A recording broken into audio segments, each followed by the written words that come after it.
चलिए फिर art and culture के आगे का डिस्कशन शुरू करते हैं। 3 पार्ट हमने कवर कर लिए हैं, जहां पर वास्तुकला आर्किटेक्चर वाला पार्ट हमने कंप्लीट किया है, फिर हमने मूर्ति कला का पार्ट कंप्लीट कर लिया है और फिर चित्रकला पेंटिंग का पार्ट कंप्लीट कर लिया है।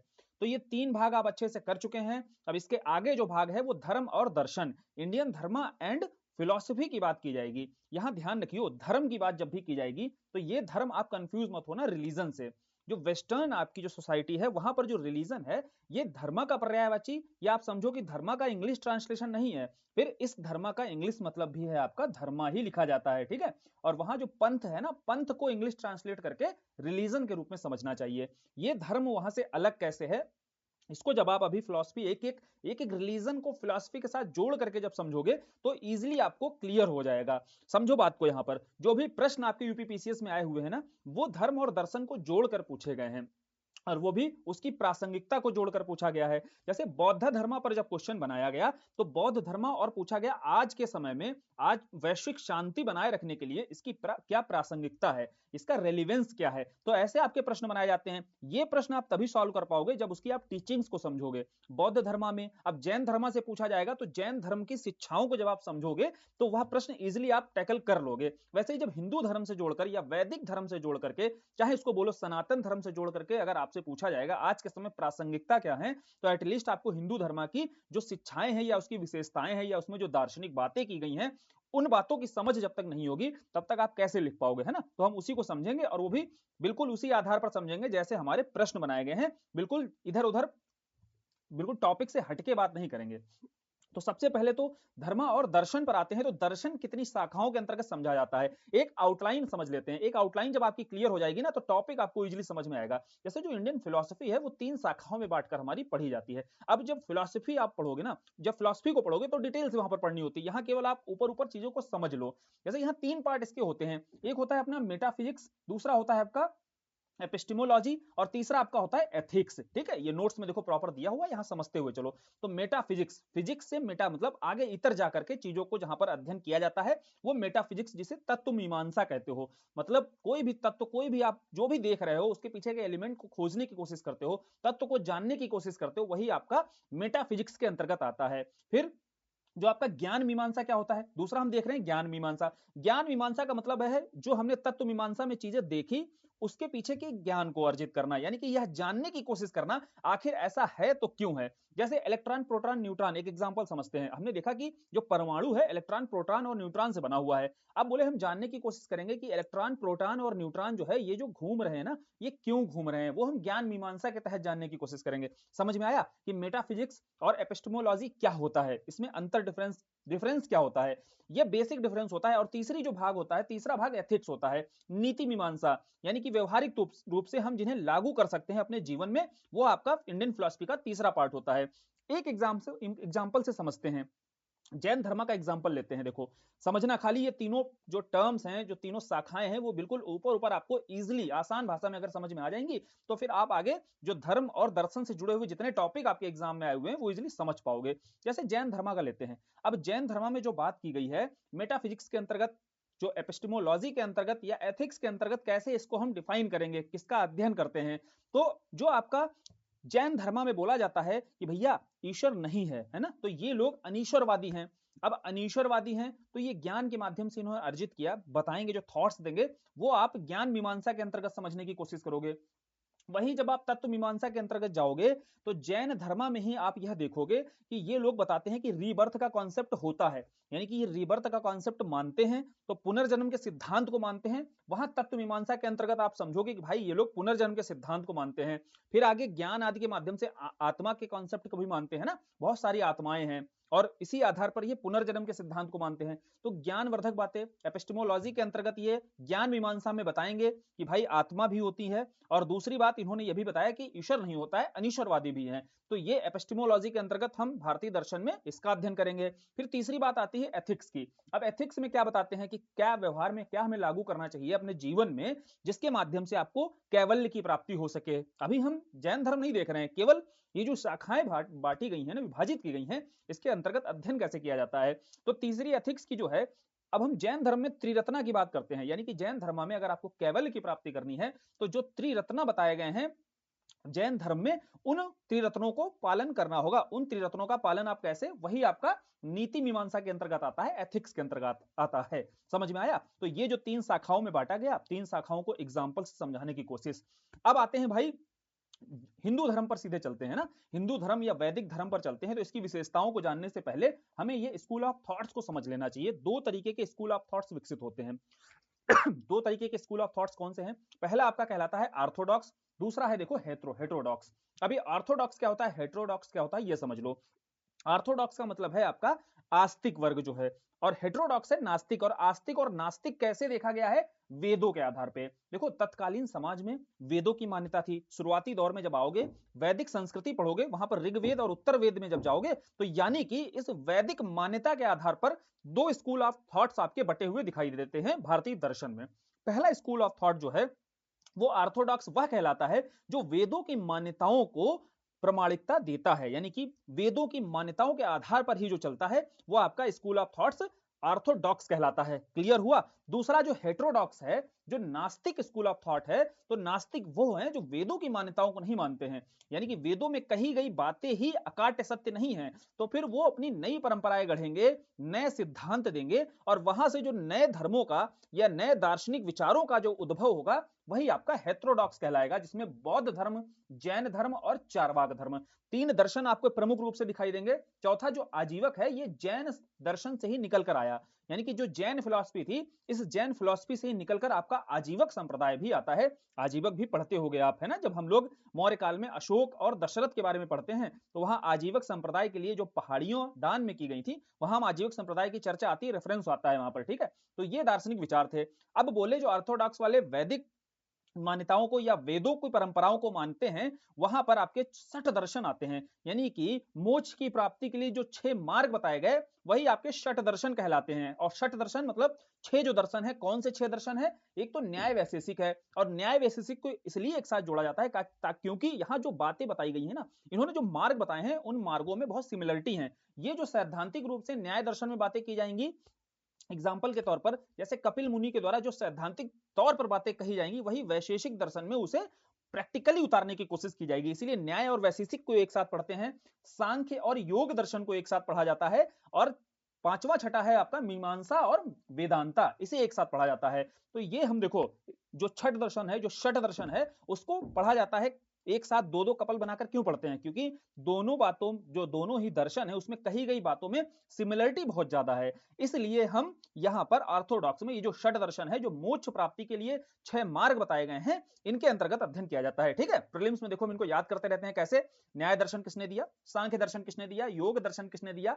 मीमांसा और वेदांता। मीमांसा क्या है? ये मीमांसा वही है जो पूर्व मीमांसा के रूप में जानते हो, और वेदांता वही है जो उत्तर मीमांसा के रूप में जानते हो, ठीक है। और पूर्व मीमांसा कौन सा है? वैदिक जो साहित्य है हमारा, या वैदिक काल है, शुरुआती वैदिक दौर, तो वह आपका पूर्व मीमांसा, जहां रिचुअल्स पर बल बहुत ज्यादा दिया जाएगा, यज्ञ पर बल बहुत ज्यादा दिया जाएगा। सभी हम पढ़ते हैं कि शुरुआती दौर में यज्ञ और युद्ध, इन पर बल बहुत ज्यादा दिया जाता था। इसलिए शुरुआती दौर के हमारे जो देवता हुए, कौन से देवताओं को जो प्रमुख रूप से या प्राथमिकता ज्यादा दी गई? तो इंद्र को, फिर अग्नि को, क्योंकि इंद्र हमारे वर्षा के देवता हैं, युद्ध के देवता हैं। फिर अग्नि देखो, यज्ञ में उनकी भूमिका हो गई, साथ ही मध्यस्थ के रूप में भूमिका थी, है ना। समझे कि नहीं? बात को समझने की कोशिश किया करो कि कैसे। देखो, पूर्व मीमांसा के बाद में फिर आता है उत्तर मीमांसा। अब उत्तर मीमांसा में क्या होगा? स्थायी जीवन की ओर आगे बढ़ जाएगा, है ना। जो समाज है, वहां का समुदाय है, जब स्थायी जीवन की ओर जाएगा तो देवताओं के रूप में भी उसकी प्रायोरिटी चेंज होगी। अब वो देवताओं के रूप में क्या ढूंढने लगेगा? सृष्टि का सृजनकर्ता ढूंढने लगेगा। तो सृष्टि के सृजनकर्ता के रूप में उसे प्रजापति ब्रह्मा जी दिखाई देंगे। तो सृष्टि के सृजनकर्ता के रूप में प्रजापति जी को पूजना शुरू कर देगा। तो ब्रह्मा जी ऐसे देवता हैं जो सर्वाधिक पूजे जाते हैं। अब ब्रह्मा जी के साथ ही विष्णु देवता भी आएंगे और आपके शिव भी आएंगे, है ना। तो विष्णु जी को क्या करेगा? वो सृष्टि के पालनकर्ता के रूप में, और शिव जी को क्या करेगा? सृष्टि के संहारक के रूप में पूजेगा। तो यहीं से ब्रह्मा, विष्णु और शिव जी का कॉन्सेप्ट निकल कर आता है। तो ये उत्तर मीमांसा में जैसे जो बात की जाएगी, तो उत्तर मीमांसा में बात ज्ञान आधारित की जाएगी, और ज्ञान आधारित आपका वेदों से संबंधित क्या साहित्य है? आपका उपनिषद। तो उपनिषदों के आधार पर जो बात होगी, साथ ही भगवत गीता को यहां पर रखा जाएगा, और वेदांतों के अंतर्गत आपका उत्तर मीमांसा या वेदांतों के अंतर्गत आपका ब्रह्म सूत्र को, बद्रायन के द्वारा जो ब्रह्म सूत्र की रचना की गई, वह वेदांतों के अंतर्गत उसको अध्ययन किया जाता है।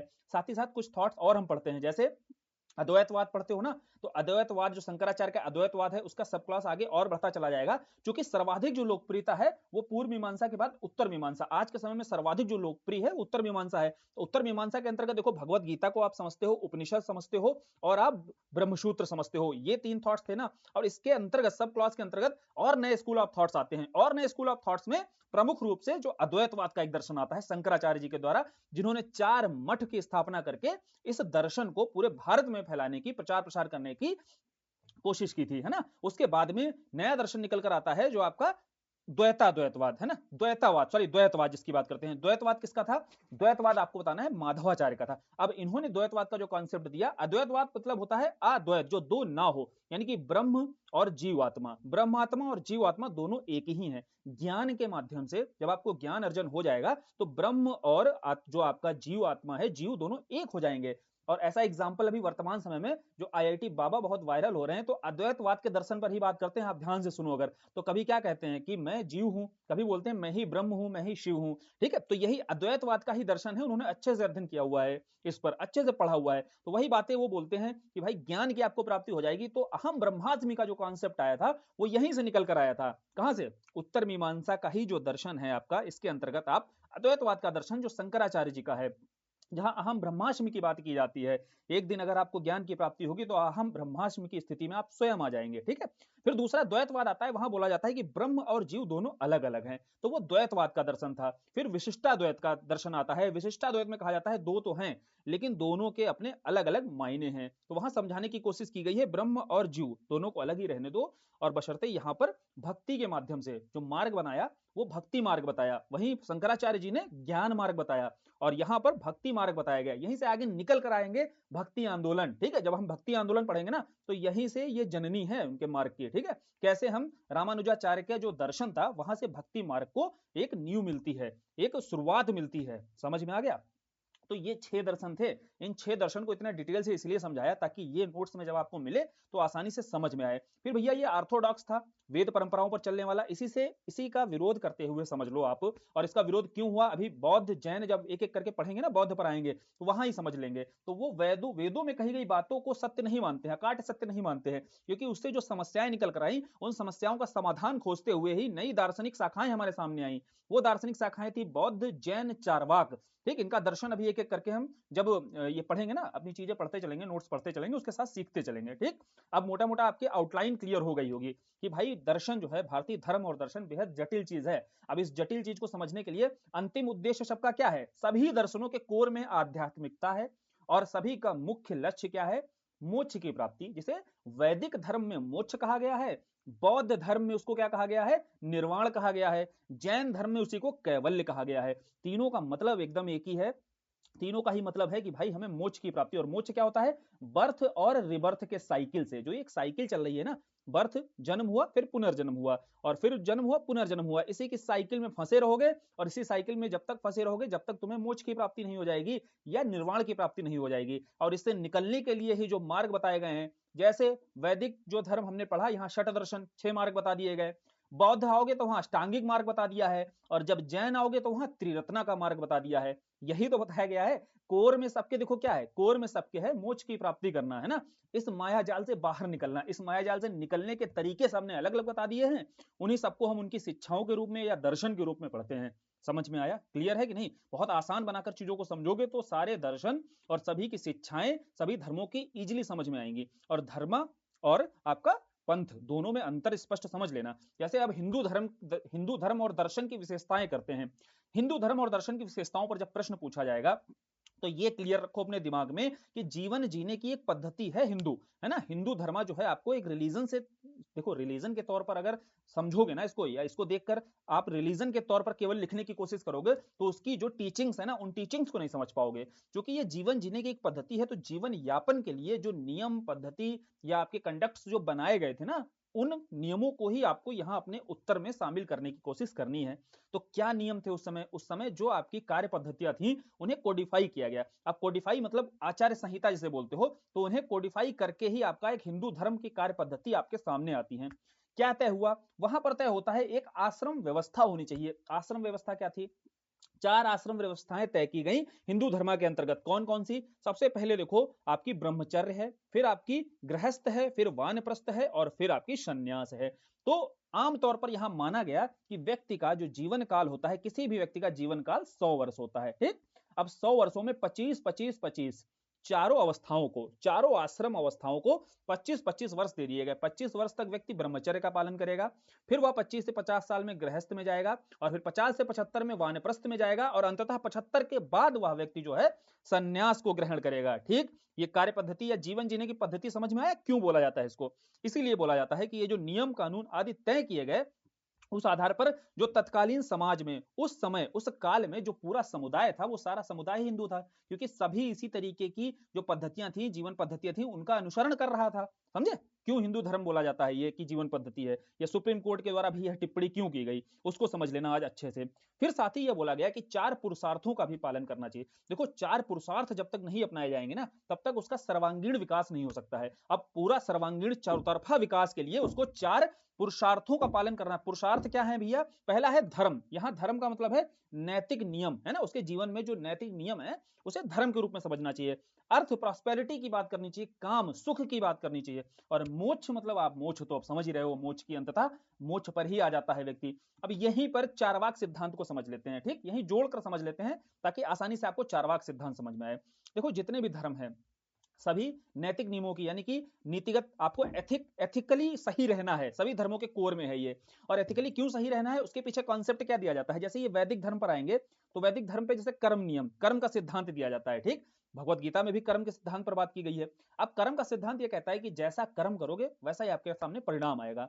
वही बात देखो हर दर्शन में आपको दिखाई देगी। लेकिन चारवाक यहां अलग कैसे हो जाते हैं? चारवाक कहते हैं और दूसरी बात, जैसे बहुत सारे लोगों ने इस पर मंडन किया, खंडन और मंडन देखो होता रहता है। दर्शन की खासियत है कि यहाँ खंडन और मंडन चलता रहेगा। तो यहाँ जब खंडन करके मंडन किया गया कि भैया बहुत सारे लोग हैं जो गलत कर्म करते हैं, फिर भी उनको नहीं दिखाई देता है उनके साथ कुछ गलत होता हुआ। बोले हाँ बिल्कुल सही बात है। तो इसीलिए कर्म के सिद्धांत से आगे बढ़ के क्या हुआ, रीबर्थ का कॉन्सेप्ट आया, पुनर्जन्म का सिद्धांत है। बोले इस जन्म में भले इनके साथ अच्छा हो रहा है, लेकिन इनके साथ क्या होगा, अगले जन्म में ठीक नहीं होगा।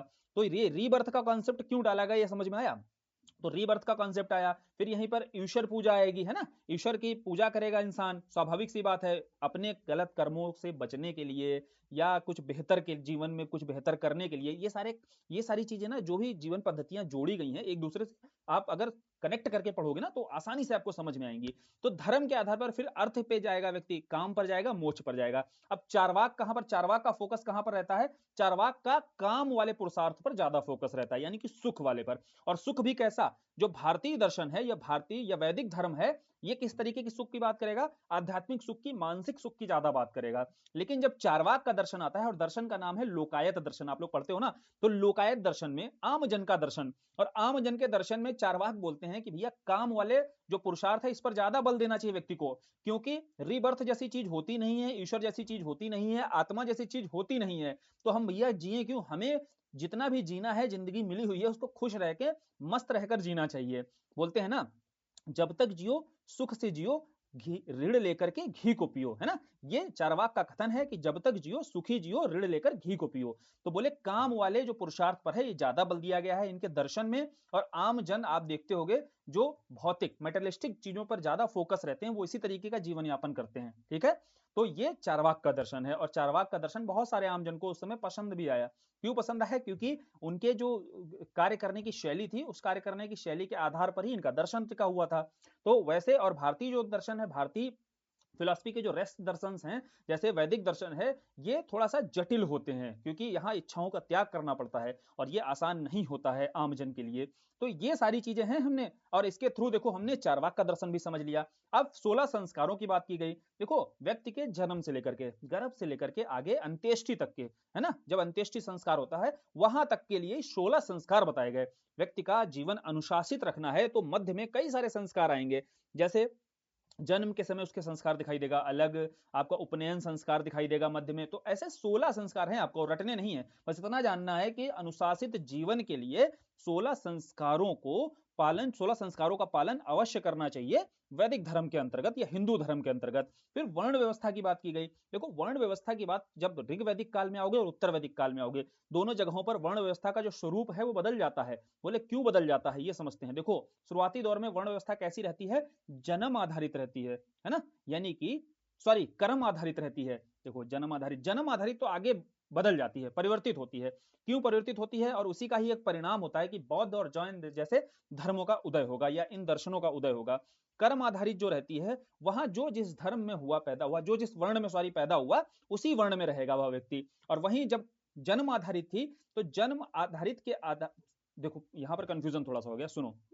वर्ण व्यवस्था जो है आपकी, वर्ण व्यवस्था शुरुआती दौर में कैसी रहेगी, कर्म आधारित रहेगी। लेकिन जब उत्तर वैदिक काल में आप आओगे, तो उत्तर वैदिक काल में आते आते आपकी जो वर्ण व्यवस्था है वो जन्म आधारित हो जाएगी। ठीक, तो पहले ब्राह्मण के घर क्षत्रिय भी हो सकता था, शूद्र भी हो सकता था, वैश्य भी हो सकता था, उसके कर्मों से तय होता था। फिर जैसे ही आगे बढ़ोगे आप, अब आगे बढ़ने के साथ ही आपका जैसे उत्तर वैदिक काल आएगा, तो बोले ब्राह्मण का बेटा ही ब्राह्मण बनेगा। अब जन्म के आधार पर होगी, है ना, जिस घर में उसका जन्म हो गया वही उसका वर्ण रहेगा। तो यहां पर आपको सीखने वाली बात यह है कि हिंदू जो जीवन पद्धति थी शुरुआती दौर में, जो बदलाव आया है शुरुआती दौर से, वो क्यों बदलाव आया है, समाज की बनी परिस्थितियों के अनुसार। और परिस्थितियां बनी कैसे बनी, देखो इस तरीके से कि जब ऋग्वैदिक काल से उत्तर वैदिक काल में समुदाय प्रवेश कर रहा था, तो कृषि पद्धतियां जुड़ती हैं, है ना, जो संपन्नता बढ़ती है, और संपन्नता बढ़ने के समय वहां सुरक्षा की जरूरत महसूस होती है। अब जो उच्च वर्ग पर मौजूद था उस समय, ब्राह्मण वर्ग मान लिए, अब राजत्व तो राजा राजा सुरक्षा के लिए उसको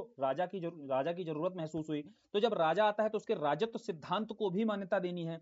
राजत्व सिद्धांत को मान्यता कौन देगा, ब्राह्मण, और ब्राह्मणों को सुरक्षा कौन देगा, राजा। तो दोनों एक दूसरे के कॉम्प्लीमेंट्री के रूप में काम करने लगे। अब जैसे कॉम्प्लीमेंट्री के रूप में काम करेंगे, तो वहां से जन्म आधारित जो वर्ण व्यवस्था है इसका उदय होगा। बोले अब ब्राह्मणों का जो बेटा होगा वो ब्राह्मण ही रहेगा, वैश्यों का जो बेटा होगा वैश्य रहेगा। लेकिन संपन्नता क्या आपको लगता है केवल एक ही समुदाय के बीच बढ़ी, ब्राह्मणों के साथ साथ वैश्यों और क्षत्रियों में भी बढ़ी। तो बोले यार ब्राह्मण ही उच्च क्यों, हम इससे नीचे क्यों, तभी दोनों के बीच क्या होगा, टकराव पैदा होगा। इस टकराव में ही जन्म लेंगे बौद्ध और जैन धर्म, समझे बात को। तो इस तरीके से देखो आपको आगे बौद्ध और जैन का कैसे उद्भव हुआ, तो यहां पर हमने वर्ण व्यवस्था से जोड़कर चीजों को समझ लिया इजिली। फिर आपको पॉइंट्स आगे आसानी से जल्दी जल्दी समझ में आएंगे, इसलिए थोड़ा यहां पर समय लेकर समझ लेते हैं। अब 8 प्रकार की विवाह पद्धति की भी चर्चा की गई है। 8 प्रकार की जो विवाह पद्धतियां हैं उसमें ब्रह्म, दैव, आर्ष और प्रजापति, ये 4 जो हैं आपके उच्च कोटि के विवाह बताए गए हैं। वहीं इसके बाद जो गंधर्व, आज के समय का जो लव मैरिज होता है, ठीक है, वो गंधर्व विवाह ही है। फिर राक्षस, पैशाच और असुर, ये 4 आपके निम्न कोटि के विवाह बताए गए हैं। सबसे उच्च कोटि का इसमें ब्रह्म है, और सबसे निम्न कोटि का आपका पैशाच विवाह है, ठीक है। तो ये 4 जो विवाह हैं, जो निम्न कोटि के विवाह के रूप में जाने जाते हैं, और 4 जो ऊपर विवाह आपके दिखाए जा रहे हैं, ये उच्च कोटि के विवाह हैं, ब्रह्म, दैव, आर्ष, प्रजापति। और ऐसा बोला भी गया है वैदिक साहित्य के अंतर्गत, ये 4 प्रकार के जो विवाहों का ही प्रचलन है, इन्हें मान्यता दी जाती थी, और ये उच्च कोटि के विवाह भी माने जाते थे। फिर जो धार्मिक विश्वास है वो समझ रहे हैं, अवतारवाद पर, कर्म के नियम पर, मूर्ति पूजा पर, देखो यहाँ पर बल दिया गया है। ये शुरुआती वैदिक कल्चर की बात नहीं है, जब आगे जितना ही बढ़ोगे तो मूर्ति पूजा जैसी चीजें आएंगी। फिर इसी में आगे सुधार होगा, क्योंकि इसकी जटिलताएं बढ़ती चली जाएंगी। एक वर्ग का ही प्रभुत्व दिखाई देने लगेगा हिंदू धर्म पर, तो इसे तोड़ते हुए साधारण जो आसान, थोड़े से जो धर्म जो है आसान रहेंगे, लोगों के लिए अनुपालन करना जिनका आसान रहेगा, तो अब वहां, और जहां पर वर्ण समानता की बात की जाएगी, तो वो जैन और बौद्ध आएंगे। अब जैन बौद्धों की पॉपुलैरिटी जैसे ही बढ़ने लगेगी, तो वैसे ही पीछे मौजूद जो हिंदू धर्म था इसकी पॉपुलैरिटी गिरने लगेगी। अब इसकी पॉपुलैरिटी को उठाने के लिए क्या किया जाएगा, यहां पर जो पीछे कुछ आपकी जैसे मूर्ति पूजा, जैसे बहुत सारे कर्म कांड जो जुड़ गए थे, इन कर्म कांडों पर चोट की जाएगी। थोड़ा सा इसके रिचुअल्स को आसान बनाया जाएगा, समझे कि नहीं बात को। इनके रिचुअल्स को जब आसान बनाएंगे, तो फिर आगे हमें भक्ति मार्ग दिखाई देगा, भक्ति मार्ग दिखाई देगा। और भक्ति मार्ग के साथ ही बहुत सारी चीजें जो पीछे गड़बड़ हो गई थी उनको सुधारा जाएगा। क्लियर। तो ये आपका हिंदू धर्म की विशेषताओं के अंतर्गत हमने पॉइंट समझ लिए। अब आते हैं बौद्ध धर्म एवं दर्शन पर टिप्पणी करने को आता है, या उनकी शिक्षाओं पर प्रकाश डालने को आता है, या उसकी प्रासंगिकता, जैसा कि पीछे पूछा गया है, उसके बारे में आता है। तो बोले प्रासंगिकता बतानी है, शिक्षाएं बतानी है, सब कुछ जानने के लिए हमें उसके कोर दर्शन को समझना पड़ेगा, उसके कोर टीचिंग्स को समझना पड़ेगा। बौद्ध धर्म के अंतर्गत गौतम बुद्ध के द्वारा ही जो उपदेश दिए गए वही बौद्ध धर्म की टीचिंग है। अब गौतम बुद्ध को ज्ञान की प्राप्ति हुई जब बौद्ध गया में जाकर उन्होंने तपस्या की, बैठे वहां पर वृक्ष के नीचे और बढ़िया तपस्या की उन्होंने आराम से, और फिर उन्हें जो ज्ञान की प्राप्ति होती है और ज्ञान की प्राप्ति के बाद ही जो उन्होंने बातें बोली हैं उन बातों को ही समझ लेना है, यहाँ पर उनकी टीचिंग्स को समझ लेना है और इजिली हमें बौद्ध धर्म का दर्शन और उसकी शिक्षाएं समझ में आ जाएंगी। तो सबसे पहले उनके जीवन की जो घटनाएं हैं, कुछ प्रमुख घटनाएं हैं, जैसे जब वो घर छोड़कर जाते हैं तो उस घटना को क्या कहा जाता है, महाभिनिष्क्रमण। ये प्रीलिम्स के स्तर पर आप पढ़ते हो। और जब वो पहला उपदेश सारनाथ में देते हैं तो उसे धर्म चक्र प्रवर्तन बोलते हैं। वहीं जब वो शरीर त्याग करते हैं या उन्हें निर्वाण की प्राप्ति होती है तो चूंकि वो बहुत गौतम बुद्धा हैं तो गौतम बुद्धा के निर्वाण प्राप्ति की स्थिति को महापरिनिर्वाण बोला जाता है। ठीक, ये बहुत बेसिक कीवर्ड्स होते हैं जिनकी जानकारी सभी को होनी चाहिए और जब भी आप इससे रिलेटेड प्रश्न लिखना तो इन्हें जरूर शामिल किया करो। फिर 4 आर्य सत्य कौन से बताए? देखो, भगवान बुद्धा ने जब देखा कि संसार का पूरा पूरा संसार जो है, समझते चलना, सारी चीजें बिल्कुल याद आ जाएंगी और हो जाएंगी, एकदम कनेक्ट करना है एकदम क्रोनोलॉजी से। संसार को देखा कि पूरे संसार में दुख फैला हुआ है, the whole world is full of sorrow, तो पूरा संसार ही जो है दुख से भरा हुआ है। तो उन्होंने बोला दुख है भैया तो क्यों है? अब अपने आसपास ही देखो, कोई व्यक्ति दुखी है तो क्यों है? बोले दुखी है क्योंकि उसके भीतर इच्छाएं बहुत हैं, तृष्णा बहुत है उसके अंदर, और वो इच्छाएं हैं उसके दुख का कारण। तो उन्होंने सबसे पहले खोजा कारण। बोले प्रमुख कारण है उस व्यक्ति के अंदर इच्छाएं। तो अब इच्छाएं भैया, अब इच्छाओं का त्याग हो सकता है क्या? क्या इच्छाओं का कोई समाधान है? बोले हाँ, इच्छाओं का अगर, और बोले हाँ, ये दुख का कोई निवारण है क्या? बोले दुख का एक ही निवारण है, क्या? निर्वाण अगर प्राप्ति हो जाए। और निर्वाण प्राप्ति का मतलब ही क्या होता है? व्यक्ति इच्छाएं त्याग दे। ठीक है, इस माया मोह को बोलते हैं ना त्याग दे। तो वो अगर व्यक्ति निर्वाण की प्राप्ति कर लेगा तो जो दुखमयी संसार दिखाई दे रहा है, जो तृष्णा से भरा हुआ उसका प्रमुख कारण दिखाई दे रहा है, उस सबका त्याग हो जाएगा। बोले ठीक है, निर्वाण की प्राप्ति ही इसका एक समाधान है। अब उसके बाद सवाल किया गया भगवान बुद्धा से, यानी कि ये सवाल वो खुद से कर रहे हैं। बोले फिर इसको समाधान कैसे, निर्वाण की प्राप्ति कैसे हो सकती है? बोले उसका एक तरीका है, अष्टांगिक मार्ग का अगर वह व्यक्ति अनुपालन कर ले, यानी कि अपने जीवन में इन 8 मार्गों को अगर वो अनुपालित कर लेता है तो वह निर्वाण की प्राप्ति कर सकता है। और जो 4 आर्य सत्य हैं, यही 4 आर्य सत्य हैं। दुख है, दुख का कारण है, दुख का निवारण है, और दुख निवारण का मार्ग है अष्टांगिक मार्ग। ठीक, क्लियर हुआ? तो ये हैं 4 आर्य सत्य। अब इन 4 आर्य सत्यों में जो अष्टांगिक मार्ग है, अब एक बात और बताता हूं, यहीं पर देखो अष्टांगिक मार्ग पर प्रश्न आया था पिछले साल। क्वेश्चन क्या था कि बौद्ध धर्म के अष्टांगिक मार्गों को परिभाषित कीजिए। सीधा सीधा पूछ दिया था, यूपीपीसीएस 2023 का ही मेंस था, उसमें सीधा पूछा था कि बौद्ध धर्म के अष्टांगिक मार्गों के बारे में बताना है। तो भैया बताओ तुम, 8 मार्ग क्या होने चाहिए? याद होने चाहिए। बहुत फैक्चुअल चीजें पूछता है यूपीपीसीएस, याद रखियो। देखो यूपीएससी का थोड़ा सा कॉन्सेप्चुअल चीजें रहती हैं, वहां आपको थोड़ा सोचने पर भी फोकस ज्यादा रखना है, यहाँ बहुत सी चीजें रटनी पड़ेंगी। अब ये 8 जो अष्टांगिक मार्ग हैं ये याद करने पड़ेंगे। याद करने में भी देखो कौन से 8 हैं, समझो। सम्यक दृष्टि, संकल्प, वाक, सम्यक कर्मात। ठीक, फिर आपके सम्यक आजीव, व्यायाम, स्मृति और समाधि। ये 8 अष्टांगिक मार्ग हैं। दृष्टि मतलब देखो जो देखना है वो, आप मध्यम मार्ग देखो यहाँ पर अपनाना ही पड़ेगा आपको। जो बौद्ध धर्म है, बौद्ध धर्म में मध्यम मार्ग की बात की गई है और मध्यम मार्ग से संचालित है आपके अष्टांगिक मार्ग। जैसे संकल्प आपका होना चाहिए, बोलने में अच्छा बोलना चाहिए, बुरा नहीं बोलना है। कर्म भी आपको संतुलित रहते हुए करना है। आजीव, आपको कोई भी आप व्यवसाय कर रहे हो, आजीविका जो कर रहे हो उसमें हानि नहीं पहुंचानी किसी को। स्मृति, समाधि, ठीक है, निर्वाण के लिए सदैव काम करना है। तो यही इनके अष्टांगिक मार्ग हैं।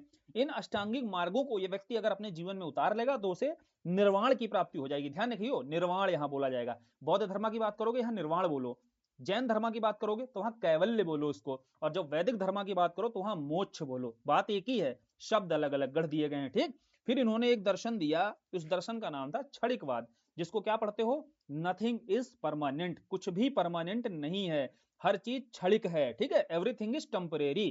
तो यही दर्शन आपका है बौद्ध में। इसके जस्ट अपोजिट जैन धर्म में क्या है फिलॉसफी? जैन धर्म की फिलॉसफी है कि सब कुछ जो है स्थिर है, सब कुछ परमानेंट है, अनंत काल के लिए शाश्वत है, एवरीथिंग इज परमानेंट। ठीक, वो बात करेंगे जस्ट अपोजिट यहाँ पर बौद्ध धर्म से, जैन वाले। और जैना में बात की जाएगी सब कुछ जो है शाश्वत है। वहीं बौद्ध धर्म में बात की जाएगी कि एवरीथिंग इज टेम्परेरी, सब कुछ क्षणिक है। तो दुख किस बात का भाई? जब सब टिकना कुछ नहीं, थोड़ी बहुत देर के लिए टिकना है तो काहे का दुख करना भाई? ये जो चीजें आप कर रहे हो, तैयारी कर रहे हो, फेलियर भी आपकी क्षणिक है, सफलता भी आपकी क्षणिक है, तो दुख का है, आनंद में रहो हमेशा। तो ये क्षणिकवाद का जो दर्शन है, ये दर्शन बतलाता है। फिर ये अनात्मवाद का दर्शन जो देते हैं, समझो यहाँ पर थोड़ा सा टेढ़ी बात यहाँ पर की जाएगी। क्या बात टेढ़ी है? यहाँ अनात्मवाद यानी कि आत्मा को नहीं मानेंगे। बोले शोल है? भगवान बुद्धा से पूछा गया कि भैया शोल है क्या? बोले बिल्कुल नहीं, शोल नहीं है। फिर बोले पुनर्जन्म है? बोले है। हैं? फिर बोले पुनर्जन्म किस चीज का है? चलो वैदिक धर्म में बात समझ में आती है कि आत्मा है और आत्मा जो है एक शरीर से दूसरे शरीर में आती है ना। आत्मा जब तक मोक्ष की उसको प्राप्ति नहीं होगी तब तक वह बर्थ और रिबर्थ के साइकिल में फंसी रहेगी। बोले जब यहाँ आत्मा तो आपका हीरो है ही नहीं। बोले हाँ नहीं है। तो फिर यहाँ पुनर्जन्म किसका है? बोले पुनर्जन्म है कर्मों का। ठीक है, कर्मों का पुनर्जन्म है। तृष्णा से जो तृष्णा रहित जब तक कर्म नहीं होंगे तब तक उन कर्मों का पुनर्जन्म, उस व्यक्ति का पुनर्जन्म होता रहेगा। तो इन्होंने ऐसे समझाया। एग्जाम्पल एक ये कैंडल वाला, मोमबत्ती वाला एग्जाम्पल देते हैं बहुत अच्छा। कहते देखो जो भी लौ जलती है ना, बोले हाँ, तो जो तेल होता है ना वो चेंज होता रहता है। अब चेंज होता रहता है तो हर बार एक लौ खत्म होती है, दूसरी लौ जलने लगती है, लेकिन उसके बीच में टाइम पीरियड इतना कम होता है कि हमें लगता है वो कंटिन्यूअस एक ही लौ जल रही है। ठीक, जो कैंडल वाला एग्जांपल देते हैं वो, ठीक समझना बात को। तो बोले लेकिन चेंज तो हो रहा है ना, लॉ भी चेंज हो रही है, ऑयल भी चेंज हो रहा है, लेकिन हमें दिखता नहीं है। सेम वही कॉन्सेप्ट यहाँ पर है कि यहाँ पुनर्जन्म हो रहा है, आत्मा का नहीं है, कर्मों का पुनर्जन्म हो रहा है। तो एग्जाम्पल देकर ऐसे गहरी गहरी बातें करते थे। ठीक है, इतनी आसानी से समझ थोड़ी आएगी, बहुत टाइम लगा था उनको ज्ञान की प्राप्ति करने में। फिर यहाँ आगे बौद्ध धर्म भी दो संप्रदायों में बढ़ जाता है। कौन से? एक हीनयान, एक महायान। जो हीनयान नाम दिया गया ना, ये महायानियों के द्वारा दिया गया। मतलब पहले वाले जो थे, जो हीन, उन्हें हीनयानी बोलते थे। हालांकि थेरीवाद बोल सकते हो, जो शुरुआती स्वरूप था, तो वो आपका थेरीवाद ज्यादा बेहतर रहेगा बोलो अगर हीनयान की जगह। और दूसरे जो थे महायानी थे, उदारवादी थे या प्रगतिशील रूप में थे। तो ये भगवान बुद्धा को किस रूप में देखो पूजना शुरू करेंगे? आइडियलिस्टिक रूप में पूजना शुरू करेंगे। यहां से उन्हें भगवान के रूप में पूजेंगे। तो यहां आपको महायानियों के अंतर्गत ही मूर्ति पूजा दिखाई देगी। ठीक है, अब मूर्ति पूजा के अंतर्गत ही हम पढ़ चुके हैं मूर्ति पूजा में कौन कौन सी शैली आएंगी। गांधार शैली आएगी, मथुरा शैली आएगी, पढ़ी थी हमने कि नहीं? तो ये महायानियों के बाद ही इस तरीके की जो मूर्ति पूजा की शैली जो है स्थापत्य कला में हमने पढ़ी, वो निकल कर आती है। और जो हीनयानी थे, हीनयानी भगवान बुद्ध को एक प्रीचर के रूप में पूछते थे। ठीक है, एक उपदेशक के रूप में जिन्होंने ज्ञान की प्राप्ति की और अच्छे अच्छे उपदेश दिए। तो वो थेरीवादी मानते थे, स्थिरवादी जिन्हें बोलते हो। तो ये बौद्ध धर्म इस तरीके से आगे दो संप्रदायों में विभाजित होता है। तो ये बौद्ध धर्म की जो शिक्षाएं थी, जो टीचिंग्स थी, वो हमें समझनी चाहिए। और सारी समझते हुए कैसे भी अब आपसे प्रश्न बनेगा तो आपको इजीली वहां पर टैकल कर लेना है क्वेश्चन को। तीसरा धर्म कौन सा आता है? तीसरा धर्म आता है जैन धर्म। अब जैन धर्म देखो पॉपुलैरिटी सिमिलर ही थी, सिमिलर नहीं थी कह सकते हो, बौद्ध धर्म को पॉपुलैरिटी ज्यादा मिली हुई थी तुलनात्मक रूप से जैन धर्म।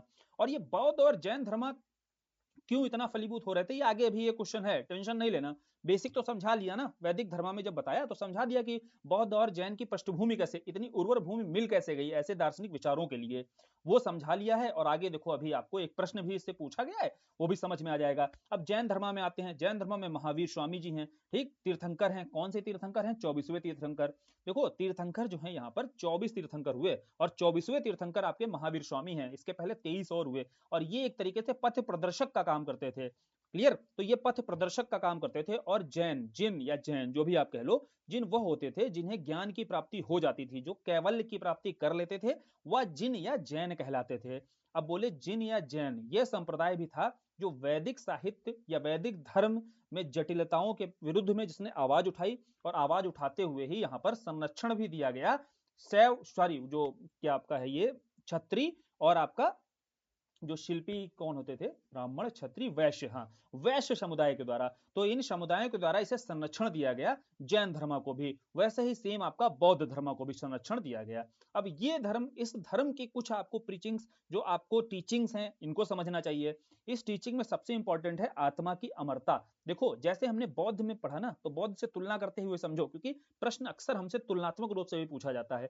तो आत्मा की ये अमरता पर बल देते थे। तो ये अनेक अनेक जो बोला जाता है ना कि अनेआत्मवादी है, बहुत ज्यादा आत्माओं के बारे में बात करेंगे ये। और ये भी बोलते थे सीधा सीधा, देखो इनका कहना था कि जो नॉन लिविंग बींग्स है ना, नॉन लिविंग बींग्स में भी आत्मा होती है। वहीं जो आपका बौद्ध धर्म था, बौद्ध धर्म तो आत्मा को मानता ही नहीं था। और ये क्या कहते थे? ये तो कहते थे नॉन लिविंग तक में आत्मा होती है। तो आत्मा की अमरता पर बल देते थे ये कौन? जैन धर्म वाले।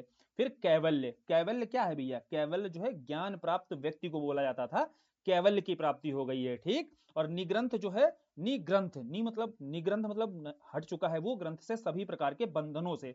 सभी प्रकार के बंधनों से मुक्त होने वाले व्यक्ति को क्या बोला जाता था? निग्रंथ बोला जाता था। जैसे जो हमारे महावीर स्वामी थे, निग्रंथ बनते हैं, ठीक है, जो सभी बंधनों से मुक्त हो जाते हैं। अब इनकी जो टीचिंग है, इसमें दो बहुत महत्वपूर्ण दर्शन है। एक है अनेकांतवादी और श्यादवाद। अनेकांतवाद समझो क्या होता है? बहुत सारे एस्पेक्ट होना किसी भी एक वस्तु के। जैसे कोई भी एक चीज आप एक्सपीरियंस करते हो, उसका केवल हमें एक एस्पेक्ट दिखाई देता है। इनका कहने का मतलब यह था कि जो कैवल्य होते हैं, उन्हें उस वस्तु के सारे एस्पेक्ट दिखाई देते हैं। कई एकांत यानी कि अनेकांतवादी होते हैं ना, अनेकांतवाद दर्शन था। ये अनेकांतवाद दर्शन को समझने की कोशिश करना कि जो कैवल्य होते हैं, ये कैवल्य ही होते हैं जो सारे एस्पेक्ट को समझ सकते हैं, सारे पहलुओं को देख सकते हैं। वहीं जो हम साधारण मनुष्य होते हैं, वह हम कुछ एस्पेक्ट ही, बहुत सीमित ही उसके पहलू समझ सकते हैं। इसीलिए ये अनेकांतवाद का दर्शन ध्यान रखना चाहिए कि जो हम इसका एस्पेक्ट समझ रहे हैं, वही अकाट्य सत्य नहीं है, इसके अलावा बहुत सारे पहलू हो सकते हैं। उसी एस्पेक्ट पर ही तो चोट करनी थी, तभी तो ऐसे दर्शन निकल कर आए कि वैदिक जो धर्म था, उस धर्म में जो ब्राह्मणों के द्वारा ब्राह्मण प्रभुत्व में जो बातें कह दी गई, वही अकाट्य सत्य नहीं है, और कई पहलू हो सकते हैं। यहीं से तो अनेकांतवाद दर्शन निकल कर आता है। और श्यादवाद दर्शन क्या है? देखो, श्यादवाद दर्शन बताता है कि कोई भी चीज है, वो बिल्कुल जो आप कह रहे हो ना, वही सत्य नहीं है। श्याद मतलब शायदवाद होता है, ऐसा समझो। क्या है? शायदवाद। यानी कि जो मैं कह रहा हूं वो शायद सही है। जैसे आप शायद लगा लोगे ना कहीं भी, तो हो जाएगा हाँ ठीक है भाई, ये विनम्र भी है थोड़ा सा, और विनम्रता से अपनी बात को रख रहा है और कह रहा है शायद ये सही है। जैसे ही आप शायद लगाओगे तो हो सकता है और जो पहलू हैं अनेकांतवाद में, जो और एस्पेक्ट हैं, वो मुझे पता नहीं है, लेकिन मेरी कही बात शायद सही हो। ठीक, तो ये शायदवाद का कॉन्सेप्ट होता है। हर चीज को रिलेटिव समझना चाहिए। अब रिलेटिव मतलब यही सापेक्षिकता सत्यता की बात आती है। सापेक्षिक सत्यता का मतलब यह है कि जो मुझे पता है वो किसी एक परिप्रेक्ष्य में, एक सापेक्ष से देखा जाए तो सही है, वहीं जब दूसरे सापेक्ष से उसको समझोगे तो शायद वो गलत हो जाए। है ना? समझे बात को कि नहीं? श्यादवाद का दर्शन क्या है? और इसका देखो अनेकांतवाद का एक बहुत बढ़िया एग्जाम्पल भी दिया था महावीर स्वामी ने। जब ये अनेकांतवाद समझाया, तो आपने पढ़ा होगा कि एक हाथी था। उस हाथी को 6 अंधे व्यक्तियों को जब उन्होंने स्पर्श कराया, तो सबने अपने अपने हिसाब से उसकी व्याख्या की। किसी को पूंछ पकड़ाई, किसी को सूंड पकड़ाई, किसी को जैसे हाथी का पेट पकड़ाया तो बोला दीवाल जैसा है हाथी, किसी को सूंड पकड़ाई तो बोले सर्प जैसा है हाथी। है ना? सबने क्या किया? सबने जैसा वहां पर एक्सपीरियंस किया, उसके हिसाब से अपनी अपनी व्याख्या दे दी। तो समझ में आया यहां उन्होंने अनेकांतवाद को, उस दर्शन को कैसे समझाया। इसी आधार पर उन्होंने अनेकांतवाद दर्शन को समझाया। श्यादवाद का होता है ये समझाया। अब त्रिरत्ना क्या है? देखो यहां पर व्यक्ति कैसे काम, यहां पर व्यक्ति कैवल्य की प्राप्ति के लिए काम करेगा। अब जब कैवल्य की प्राप्ति के लिए काम करेगा, तो बोले क्या मार्ग है कैवल्य की प्राप्ति के लिए? बोले कैवल्य की प्राप्ति के लिए मार्ग है त्रिरत्ना का मार्ग। अब त्रिरत्ना का मार्ग क्या है? सम्यक दर्शन, सम्यक ज्ञान, सम्यक चरित्र। ठीक, सम्यक फेथ जो होता है, राइट टू फेथ, मतलब आपको क्या है, जो भी व्यक्ति है उस व्यक्ति में फेथ रखना पड़ेगा। फेथ के साथ फिर ज्ञान की बात करनी, उसके ज्ञान को समझना पड़ेगा, और फिर उस ज्ञान के साथ आपको उसको कंडक्ट करना पड़ेगा, यानी कि उसको कर्मों में अपने उतारना भी पड़ेगा। तो यही त्रिरत्ना के रूप में उन्होंने बातें समझाई। एक क्रोनोलॉजी में आपने समझी कि किसी में आप फेथ रखो, ठीक, जिस भी चीज में फेथ रखो, फिर उससे ज्ञान जो अर्जित करो, उसको कंडक्ट, उसको जो है आप अनुपालित करने की कोशिश भी करो। तभी आपको क्या होगा? तभी आपको, जब ये त्रिरत्नों को आप पालन करोगे, तभी कैवल्य की प्राप्ति होगी। ये जैन धर्म में आपके त्रिरत्ना बताए गए। अब इन त्रिरत्नों के साथ साथ उन्होंने पंच महाव्रत भी बताए। जैसे जो जैन भिक्षु होते हैं, यहां समझना ध्यान से, जैन भिक्षुओं के लिए उन्होंने बोला कि इन्हें पंच महाव्रत का अनुपालन करने की भी जरूरत होती है। और पंच महाव्रत कौन से हैं? सत्य, अहिंसा, अस्तेय। अस्तेय क्या है? कभी चोरी ना करना। अपरिग्रह, अपरिग्रह क्या है? कि जितना जरूरत है उतना ही कमाना, जरूरत से ज्यादा का लालच मत करना, ये होता है अपरिग्रह। संचय मत कर लो, अब जरूरत है जितनी उतना ही संचय करो, उससे ज्यादा नहीं। ठीक, और सबसे लास्ट है आपका ब्रह्मचर्य। देखो जो आपके 23 तीर्थंकर हुए, इन 23 तीर्थंकरों तक 4 ही थे आपके महाव्रत, सत्य, अहिंसा, अस्तेय और अपरिग्रह। चारों समझ में आया कि जो जैन भिक्षु होते हैं, इन्हें अनुपालन जरूर करना चाहिए इन पंच महाव्रतों का। हमेशा सत्य बोलो, अहिंसा का मार्ग चुनो, अस्तेय कभी चोरी मत करो, अपरिग्रह कभी जरूरत से ज्यादा संचय मत करो, और पांचवा है भैया ब्रह्मचर्य का पालन करो। ठीक है? अब जैन भिक्षु बन गए हो तो आपको ब्रह्मचर्य का पालन करना चाहिए। ये महावीर स्वामी के द्वारा जोड़ा जाता है बाद में। लेकिन बोले अगर हम गृहस्थ जीवन में रहते हुए क्या पालन कर सकते हैं इनका? बोले जब गृहस्थ में रहोगे तो इस ब्रह्मचर्य की कोई जरूरत ही नहीं है ना। कैसे गृहस्थ जीवन में ब्रह्मचर्य का पालन कर पाओगे? तो उसके लिए भी एक चलो रास्ता निकालते हैं। बोले क्या रास्ता है? बोले अणुव्रत का पालन करो तुम। अणुव्रत में क्या है? अणुव्रत में आपका ब्रह्मचर्य नहीं रहेगा। उसके अलावा सत्य हमेशा बोलना जब भी गृहस्थ जीवन में, अहिंसा के मार्ग पर चलना, अस्तेय चोरी मत करना, अपरिग्रह, है ना, जरूरत से ज्यादा कमाना नहीं है, जरूरत से ज्यादा कमाना मतलब उसको खर्च करना अच्छे कर्मों के लिए, ग्रीड में खर्च मत करना अपनी। तो ये अणुव्रत थे 4। फिर यह भी आगे 2 संप्रदायों में बढ़ जाता है, एक दिगंबर और एक श्वेतांबर। जो दिगंबर नग्न रहते थे, जो साधु दिगंबर शाखा के अंतर्गत आए, नग्न रहते थे, किसी प्रकार के वस्त्रों का धारण नहीं करते थे, और श्वेतांबर जो श्वेत वस्त्रों का धारण करते थे। और ये दिगंबर शाखा भद्रबाहु की शाखा थी। साथ ही यहाँ पर देखो महिलाओं को अनुमति नहीं रहती थी इसमें। लेकिन वहीं जब श्वेतांबर की बात करोगे तो यहाँ महिलाएं भी तीर्थंकर बन सकती थी। एग्जाम्पल जैसे यहाँ हम पढ़ते हैं नम्मी नाथ का, तो नम्मी नाथ को ये श्वेत परंपरा वाले श्वेतांबर जो है महिला मानते हैं, वही दिगंबर जो है आपके वो पुरुष मानते हैं, क्योंकि वो बोलते हैं कि जो तीर्थंकर है वो महिला नहीं हो सकती है। ठीक है, जो 24 तीर्थंकर हैं सारे पुरुष हैं, लेकिन श्वेतांबर जब महिलाएं भी तीर्थंकर हो सकती हैं, तो जो नम्मी नाथ हुई वो नम्मी नाथ को वो तीर्थंकर जो है महिला तीर्थंकर मानते हैं। कौन? श्वेतांबर वाले। तो ये हमने देखा जैन धर्म और उसके दर्शन की जो प्रमुख टीचिंग्स हैं, जो विशेषताएं हैं, इसके आधार पर हम जैन धर्म की टीचिंग्स को समझ सकते हैं। अब सूफी संप्रदाय पर आते हैं।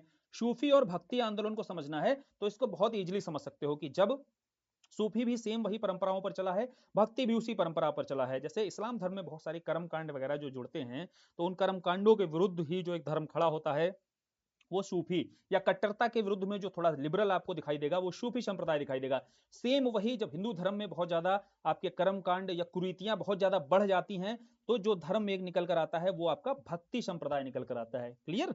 जो उसकी पॉपुलरिटी को भी बढ़ाएगा। आपका जो हिंदू धर्म की पॉपुलरिटी लगातार गिरती जा रही थी, उस पॉपुलरिटी को बढ़ाने का काम करेगा ये भक्ति आंदोलन। अब पहले सूफी संप्रदाय पर ही आते हैं, तो उसकी सूफी शिक्षाओं पर ही जो प्रकाश डालने संबंधी एक क्वेश्चन जैसे बनाया गया उसको समझते हैं। तो जो सूफी संप्रदाय है ये आपका अरब देश से इसकी उत्पत्ति मानी जाती है, और दिल्ली जो सल्तनत है इससे पहले ही भारत में इसका आगमन हो चुका था। समझना बात को, जब पूर्व मध्यकाल के अंतर्गत हम पढ़ते हैं तो वहां पर दिल्ली सल्तनत से पहले ही आपका सूफी संप्रदाय का आगमन हो चुका था। और सूफी का मतलब क्या होता है? सूफी का मतलब होता है शफा, जो प्योरिटी पर, पवित्रता पर बात करता है। अब इसके अंतर्गत ये एक ही ईश्वरवादी होते हैं, एक ईश्वरवादी ही होते हैं, और बेसिकली इनके कोर में क्या होता है? इनके कोर में रहता है मानव सेवा। ठीक, समझना बात को, इनके कोर में हमेशा मानव सेवा रहेगा। और जो भी भक्ति करनी है, चाहे अल्लाह के प्रति आस्था रखनी है, तो बिना कर्म कांड के रखो, किसी प्रकार का कर्म कांड नहीं होना चाहिए। और यहां भी 2 तरीके की मान्यताएं हैं, 2 तरीके की, जैसे आपको बाशरा, सूफी में भी आपको बाशरा दिखाई देंगे और बेशरा दिखाई देंगे। तो भारत में जो पॉपुलर हुए सबसे ज्यादा वो बाशरा हुए। बाशरा मतलब जो इस्लाम के जो शरिया, जो कुरान है ना, इस्लाम के अंतर्गत ही रहते हुए नैतिक मूल्यों का जो पालन करते थे सिलसिले, वही आपके कहलाते थे सूफी सिलसिले, वो भी भारत में। समझना ध्यान से, वो बाशरा के अंतर्गत आते हैं। बेशरा में जो जो कुरान में विश्वास नहीं करते थे, ठीक है, वो बेशरा के अंतर्गत आते थे। शायद कलंदर, हाँ कलंदर यहाँ पर सिलसिला हुआ है इसमें। और जो बाशरा के अंतर्गत है, जितने महत्वपूर्ण सिलसिले आपके नजर में आते हैं, जितने ध्यान आते हैं, चाहे चिश्ती हो, चाहे सूरावर्दी हो, चाहे कादरी हो, ये सारे सिलसिले किसके अंतर्गत आते हैं? बाशरा के अंतर्गत आते हैं। और ये सारे कुरान के मूल अधिकारों में ही विश्वास करते थे। बस इनका कोर क्या रहता था? कोर में इनका रहता था कि मानव की सेवा करो, है ना, मानव की सेवा करना ही इनका कोर में सदैव रहा है। और सदैव सादा जीवन जीते थे। पीर मुराद परंपरा क्या है? पीर मतलब है गुरु, मुराद का मतलब है शिष्य। तो गुरु और शिष्य की परंपरा आपको दिखाई देगी किसी भी सिलसिले में उठाकर आप देख लेना। सामान्यतः भारत में 14 सिलसिलों का उल्लेख मिलता है, और वो 14 सिलसिलों का उल्लेख कहां पर दिखाई दिया है? जब अबुल फजल ने आईने अकबरी पुस्तक लिखी तो बताया कि भारत में भैया ऐसे 14 सिलसिले हैं जो कार्यरत हैं। उन 14 सिलसिलों में जो 2 सिलसिले थे बहुत ज्यादा प्रमुख रूप से प्रचलित थे, वो आपके चिश्ती और सुहरावर्दी सिलसिले दिखाई देते हैं। तो में भी आपके चिश्ती सिलसिला और शुहरावर्दी सिलसिला ये बहुत अधिक प्रचलित थे। अब सिलसिला के बारे में समझ में आ गया। सिलसिला देखो एक खानका हुआ करती थी। क्या होता था खानका? समझते हो? खानका एक आवास स्थल, उस आवास स्थल पर पीर और मुरीद परंपरा रहती थी। पीर और मुरीद परंपरा के तहत एग्जाम्पल लेते हैं हम चिश्ती सिलसिला का। अब चिश्ती सिलसिला में जैसे बख्तियार काकी हुए, बख्तियार काकी के बाद बाबा फरीद, आपके बाबा फरीद के शिष्य आपके निजामुद्दीन औलिया रहते हैं। ये सारे जो पीर मुरीद यानी कि गुरु और शिष्य परंपरा के तहत ही आपकी जो चिश्ती सिलसिला दिखाई देता है, ये सर्वाधिक प्रसिद्ध सिलसिला था। और जब आपके निजामुद्दीन औलिया आप ले लो या मोइनुद्दीन चिश्ती ले लो आप, तो मोइनुद्दीन चिश्ती साहब ने अजमेर में यहाँ पर अपना खानका बनाया। अब खानका क्या था भैया? खानका हुआ था जहां पर पीर जो है उपदेश देते थे आपके। मुरीदों को पीर आपके उपदेश देते थे और उन उपदेशों में ही मानव सेवा जो है केंद्र में रहता था। ठीक है, ये चिश्ती सिलसिला की खासियत थी। ऐसे ही आपका शुहरावर्दी दिखाई देगा। शुहरावर्दी की शुरुआती शाखा कहाँ, मुल्तान में दिखाई देती है। फिर आपकी एक जकारिया शाखा भारत में दिखाई देती है। ठीक, सेम वही कादरी सिलसिला है। अब कादरी सिलसिला में संगीत प्रतिबंधित था, लेकिन वही जब चिश्ती सिलसिला में जाओगे तो वहां संगीत को मान्यता दी गई थी। आज भी आप जाओ दिल्ली में निजामुद्दीन औलिया की जो दरगाह है, यहाँ पर आज भी कव्वाली वगैरह होती रहती है। तो संगीत वहां प्रतिबंधित नहीं था, लेकिन जो कादरी सिलसिला था, इस कादरी सिलसिले में संगीत को प्रतिबंधित किया गया था। और भारत में आपको औरंगजेब का जो भाई दारा शिकोह था, इसी सिलसिले से जुड़ा हुआ दिखाई देगा। वहीं जो नक्शबंदी सिलसिला है, नक्शबंदी सिलसिला भी मुगल काल के दौरान फलता फूलता है और औरंगजेब जो है इस सिलसिले से जुड़े हुए दिखाई देते हैं। फिर देखो यहाँ मैप बना हुआ है, उस मैप में जितने भी सिलसिले हैं उसके जो केंद्र थे, उन केंद्रों के आधार पर उसको लोकेट कर देना है। जैसे सुहरावर्दी आपको मुल्तान में भी दिखाना है, यहाँ पर मुल्तान भी प्रमुख केंद्र के रूप में यहाँ पर उभरा था सुहरावर्दी सिलसिला का। ठीक, तो अब ये हो गए प्रमुख सिलसिले, उनके केंद्र का हमने देख लिया, उनके जो मान्यताएं थी, आखिर इन सिलसिलों के प्रमुख केंद्र में क्या रहता था, ये समझा मानव सेवा। ऐसे ही आते हैं भक्ति आंदोलन पर। भक्ति आंदोलन भी कैसे इसका विकास होता है। शुरुआत इसकी दक्षिण भारत से होती है और बेसिकली इसके भी कोर में रहता है जो कर्म कांड है, पीछे जो ब्राह्मण धर्म में, वैदिक धर्म में कर्म कांडों को जोड़ दिया गया है और उन कर्म कांडों के चलते जो इसकी जटिलता निकल कर आई है, इस जटिलता को खत्म किया जाए, थोड़ा सा इस धर्म को आसान बनाया जाए। क्योंकि जो अन्य धर्म है, चाहे बौद्ध हो चाहे जैन हो, ये आखिर लोगों के प्रति लोकप्रिय क्यों हुए? इतने लोकप्रिय इसलिए ही हुए क्योंकि जटिलता को खत्म किया गया, साथ ही लोगों के प्रति लोकप्रिय इसलिए रहे क्योंकि आसानी से समझ में आएगा। अब ये समझो आप, अब जैसे वैदिक धर्म की बात की गई तो वहां पर संस्कृत केंद्र में थी, और वहीं जब बौद्ध धर्म आता है तो वहां पाली धर्म में बात की जाएगी। ठीक है, पाली भाषा में सॉरी बात की जाएगी। लोकल लोगों की लैंग्वेज क्या थी? पाली भाषा थी। तो ज्यादा कनेक्टिविटी कहां महसूस होगी? ज्यादा कनेक्टिविटी महसूस होगी उस धर्म से जिस धर्म की कही गई बातों को वहां के लोकल जो आमजन है, आमजन उसको समझ सकेगा। तो यही आगे प्रयास किया गया भक्ति आंदोलन में। भक्ति आंदोलन जब दक्षिण भारत से शुरू होता है, आगे 13वीं सदी आते आते वह उत्तर भारत में फैलता है। बेसिकली हिंदू धर्म में सुधार करना ही इसका उद्देश्य है, बिचौलियों को खत्म करना और धार्मिक आडंबर और कर्म कांडों को समाप्त करना। और इसकी लोकप्रियता इसलिए बढ़ती है क्योंकि क्षेत्रीय भाषा में भक्ति को उदय होता है। समझा दिया ना कि कैसे बौद्ध धर्म की लोकप्रियता से सीखा आगे और सीखते हुए सुधार किया। और अगर सुधार नहीं करोगे, रिजिड बने रहोगे, तो कभी भी देखो, इसको आप डेली लाइफ में भी यूज किया करो। जैसे आप बहुत ज्यादा कई बातों को लेकर के बहुत ज्यादा रिजिड हो गए, अब रिजिडिटी को अगर अपनी खत्म नहीं करोगे, फ्लेक्सिबिलिटी नहीं लाओगे, सुधार नहीं करोगे, तो आपकी लोकप्रियता जो है लोगों में खत्म होती चली जाएगी। जैसे आप सुधार कर लोगे, दोबारा कम बैक कर सकते हो। वही कम बैक किया है भक्ति आंदोलन के रूप में। अब जैसे भक्ति आंदोलन के रूप में शुरुआत होती है तो यहाँ दो शाखाएं निकल कर आती हैं। एक आपकी शाखा कौन सी है? एक है निराकार ब्रह्म के उपासक, एक है साकार ब्रह्म के उपासक। खाली यहाँ समझ लो, और ये जो बातें दी गई हैं और जो फिगर देखो यहाँ पर बनाया गया है, इजीली समझ में आ जाएगा और आप यहाँ नोट्स के माध्यम से इसको तय भी कर सकते हो, अच्छे से पढ़ सकते हो, एक बार देख लेना। तो एक है आपकी निराकार ब्रह्म की उपासना, यानी कि भगवान के आकार को, यानी कि वो मूर्ति पूजा को पूरी तरीके से मूर्ति पूजा का विरोध करेंगे निराकार ब्रह्म वाले। और निराकार ब्रह्म में आपके कबीरदास भी आते हैं, निराकार ब्रह्म में आपके गुरु नानक जी आते हैं। दूसरे साकार ब्रह्म वाले, यानी कि ब्रह्म का कोई ना कोई आकार है। अब आकार है तो मूर्ति पूजा को भी मानेंगे यहाँ पर। अब बोले आकार में, यहाँ दो शाखाएं निकल कर आएंगी। दो शाखाएं कौन सी रहेंगी? उत्तर भारत की बात कर रहे हैं भक्ति आंदोलन में।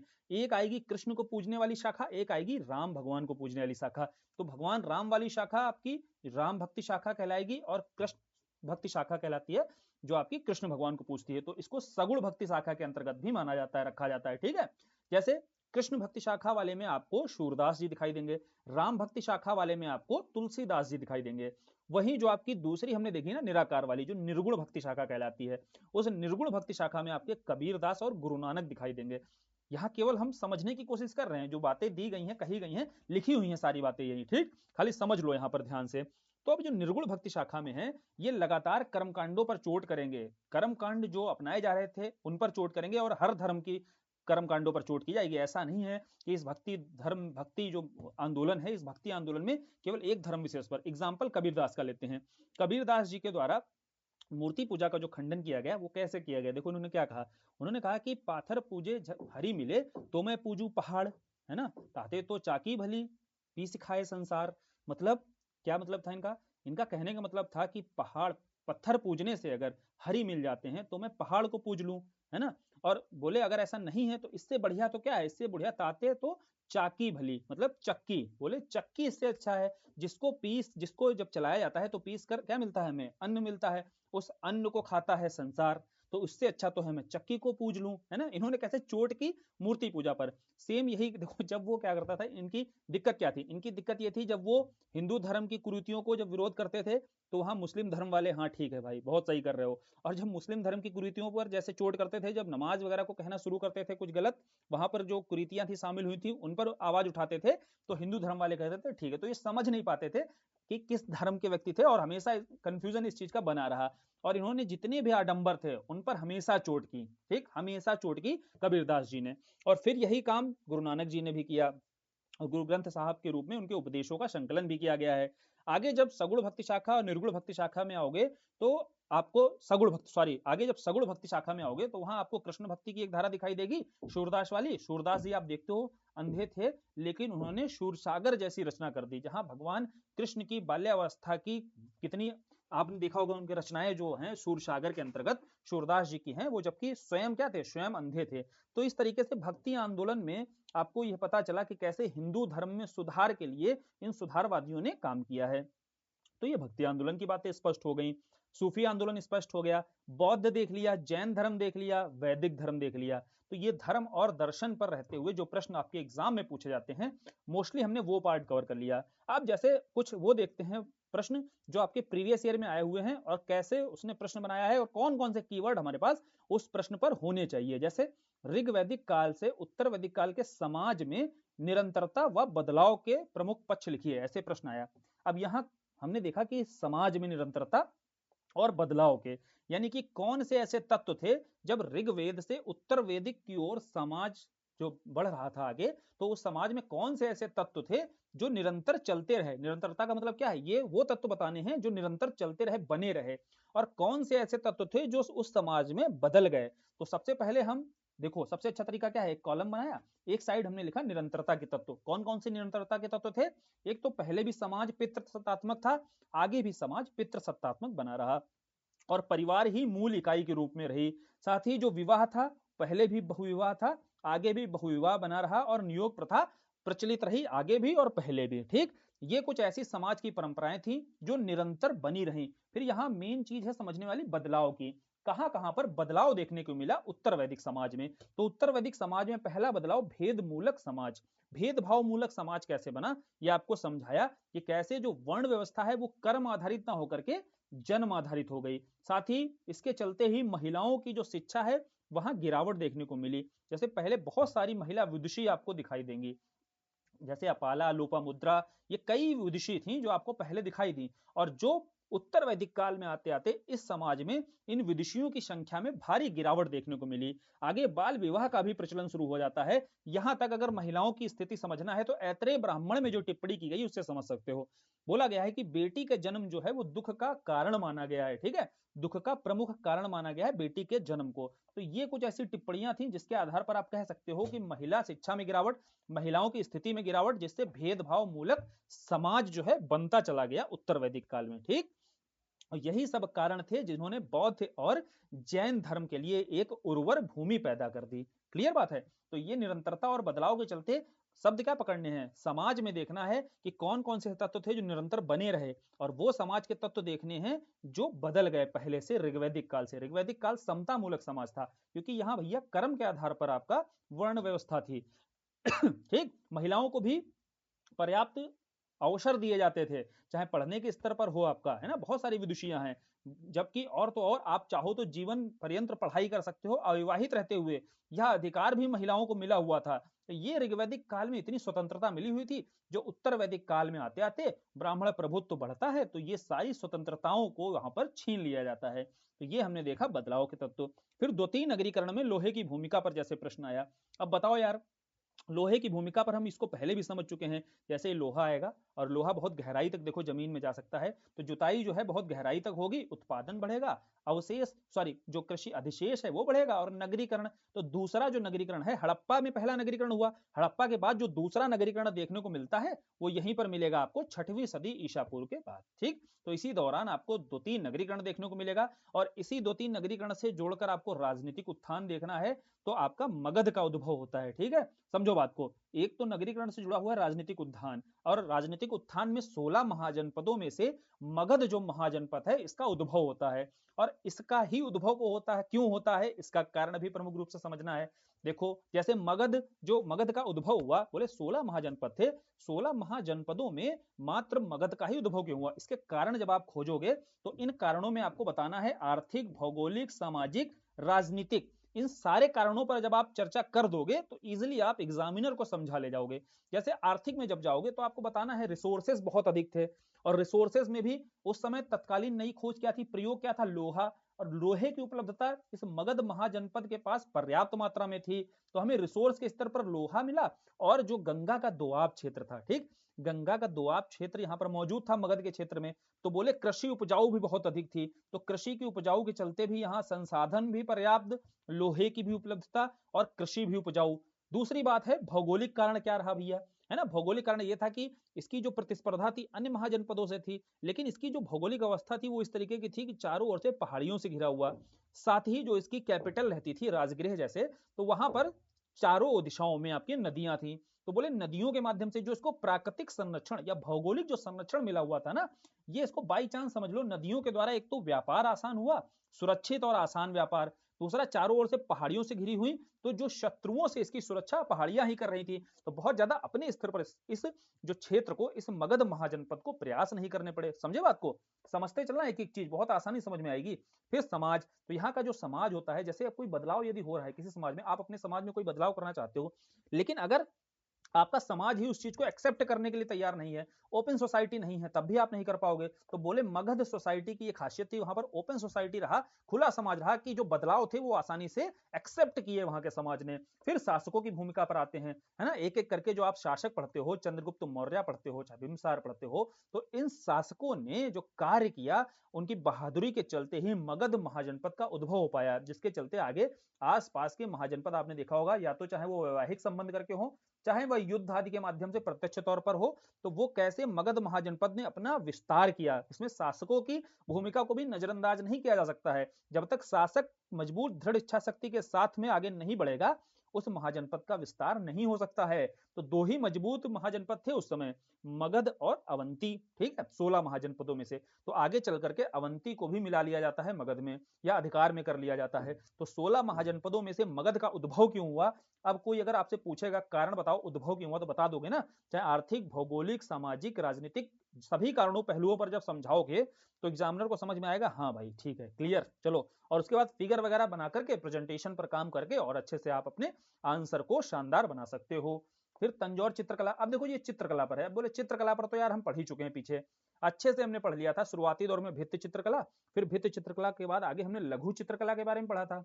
तो वहीं पर पूर्व मध्यकाल की, जैसे यहाँ पर चित्रकला, चालुक्य और पाल शैली के बारे में पढ़ा हमने, मुगल और राजपूत शैली के बारे में जैसे दिया हुआ, इसको तो आप इजीली पढ़ सकते हो। वहां भी हमने देखा था कि जो जहांगीर काल की जो चित्रकला थी उसको स्वर्ण काल क्यों कहा जाता है ना, समझे ना, जो इंडो इस्लामिक जो आपके फीचर्स थे चित्रकला में जो शामिल होते हैं, उन्हीं पहलुओं पर ही यहाँ बात की गई है कि वो सारे पहलू आपके जहांगीर काल में आते आते और स्पष्ट रूप से दिखाई देंगे और उत्कृष्ट रूप से ये पेंटिंग में शामिल होते दिखाई देंगे। चाहे आपको वहां पर स्पेशलाइजेशन भी दिखाई देगा, जैसे पक्षियों के अलग होंगे चित्र बनाने वाले निकल कर आएंगे, प्रकृति के अलग चित्र बनाने वाले निकल कर आएंगे, मानव संबंधी चित्र अलग बनाने वाले नजर आएंगे, 3D चित्र और बेहतर होते चले जाएंगे। तो यही कारण है जो जहांगीर काल को के चित्रकला को स्वर्ण काल के रूप में स्थापित करते हैं। ये हम पढ़ चुके हैं, दोबारा रिपीट नहीं होगा यहाँ पर, क्योंकि ये केवल आपको पढ़ना है। हम चित्रकला पेंटिंग पिछले वीडियो में कर चुके हैं, अगर वीडियो नहीं देखा है जाकर पहले उसको देख लेना। साथ ही देखो यार पेपर 5 और पेपर 6 अभी थोड़ा सा ये भी देख लेते हैं बौद्ध धर्म संबंधित। उससे पहले जो पेपर 5 को लेकर के जो कल प्रोग्राम शुरू हो रहा है उसको समझ लो। यहाँ पर पेपर 5 में हम कल से देखो वीडियो स्टार्ट कर देंगे। कल से वीडियो, डेली एक वीडियो आपको मिलेगा और डेली एक वीडियो आपको वो 10 बजे दिया जाएगा। फिर आपको 12 बजे, 2 घंटों के बाद दोपहर 12 बजे आपको 2 प्रश्न मिलेंगे जो टॉपिक आपको पढ़ाया जाएगा वीडियो लेक्चर से, जो हम डिस्कस करेंगे। और वीडियो लेक्चर भी आपका सिलेबस के आधार पर होगा, इधर उधर नहीं होगा, सिलेबस के आधार पर वीडियो रहेगा। और वीडियो रिकॉर्डेड है ना, वीडियो जो हमने पहले रिकॉर्ड किया था वही वीडियो आपका एक टारगेटेड वे में मिलेगा, 1 महीने में कंप्लीट करना है पेपर 5 को। अब वो 2 प्रश्न आपके मिलेंगे, वो 2 प्रश्न आपको सबमिट करने हैं और वही ग्रुप पर आपको 48 घंटे के बाद वो चेक होकर के मिल जाएंगे। क्लियर? तो 48 घंटे के बाद आपको जब चेक होकर के वो क्वेश्चंस आपके लिखे हुए अच्छे एनालिसिस के साथ मिलेंगे, वो कैसे इवेल्युएट होंगे वो टेलीग्राम पर आपको कई बार देखो दिखा दिया गया है कि इवेल्युएशन कैसे किया जाएगा। और बिल्कुल उसी तरीके से इवेल्युएशन होगा जैसे आपको दिखाया गया, उसमें कोई कमी नहीं रखी जाएगी।